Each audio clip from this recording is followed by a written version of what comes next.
What is going on, everyone? Brenton Haynes here, and welcome back to the Investor Preview.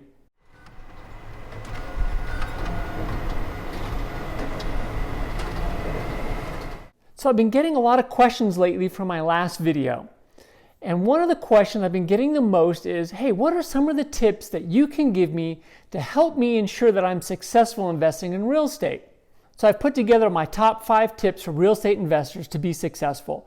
But before we dive in it, what I want you to do is 2 things for me. 1, like my video. And number 2, if you haven't subscribed to my channel, go ahead and do so now. All right, so here they are, my top 5 tips to be successful in real estate investing for 2020. Number 1, my first tip and most important tip: build a team, get a mentor. Okay, these people are the backbone of what you're going to be doing in investment real estate. Okay, if you can get a mentor that you can shadow and they can share their experiences, their real life application, that's going to be huge. Okay, what you want to do is surround yourself with people that are smarter than you. For me, that's pretty easy to do, but you know, it's been super helpful for me as I go down this journey, as well as I go down other things that I'm interested in, as far as cars and you know, I live on a ranch, and just soaking up knowledge from other local ranchers as well. I mean, that's huge. So first things first, get a mentor. Surround yourself with smarter people than yourself. Build a team. Okay.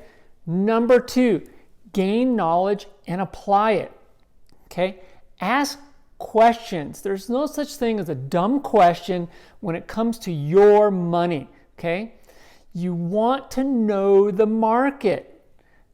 Where are people moving to? Understand what's going on in that community. Are people moving in or are they moving out? Okay, these are like super huge questions to answer, and they can apply no matter what type of property you're looking to invest in. Have it be office, apartments, single family.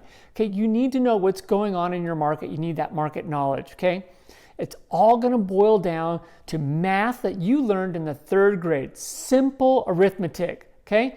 Rents, take away your gross income, which is going to be your rents, minus your expenses. It's going to leave you with your net operating income, and then you're going to subtract your loan payments. What's left is yours, and there better be something left if you are going to buy this deal. Okay? So look for the opportunities, never worry about the obstacles, but always look for those opportunities. Number 3, be patient. Okay, you have to be patient to find those good deals. They're not going to fall on your lap. If they do, you're super lucky. They never fall on my lap. Okay, be patient. Put offers in and write offers where they need to be for you to have it make financial sense. Just don't buy property to buy property. Okay, that's not what we're in their business for. Okay, you got to have it make sense, and you have to be patient. You're going to write a ton of offers. That's okay. All right. Number 4, use credit to leverage. Now, savers are losers.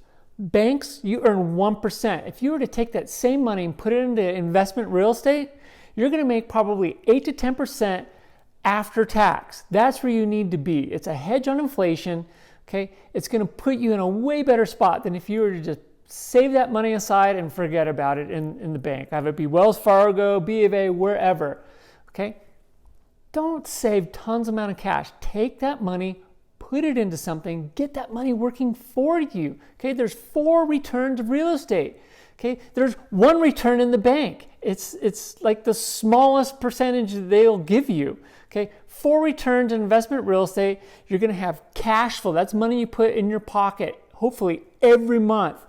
You have appreciation. That's the property value going up. You have equity buildup. Okay, that's you paying your loan down. And the 4th one is also super important, tax shelter. These are the tax incentives the government gives you of owning property and providing housing.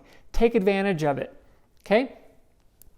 And the last one is be active in your investment. Just don't buy it and throw a tenant in it and forget about it. Okay? You need to know what's going on in your market. Be active, be knowledgeable. Okay, stay on top of the trends. And like I told you before, there's the 4 returns in real estate. Make sure they're all working for you. If not, then it may be a good time to exchange that property The IRS gives us great tools. It's called a 1031 exchange. I can sell that property, take my profits, put it in another property that hopefully will generate more money for me. And that's how you build generational wealth, is keeping your money working for you. So those are my top 5 tips. Hopefully you guys found that helpful.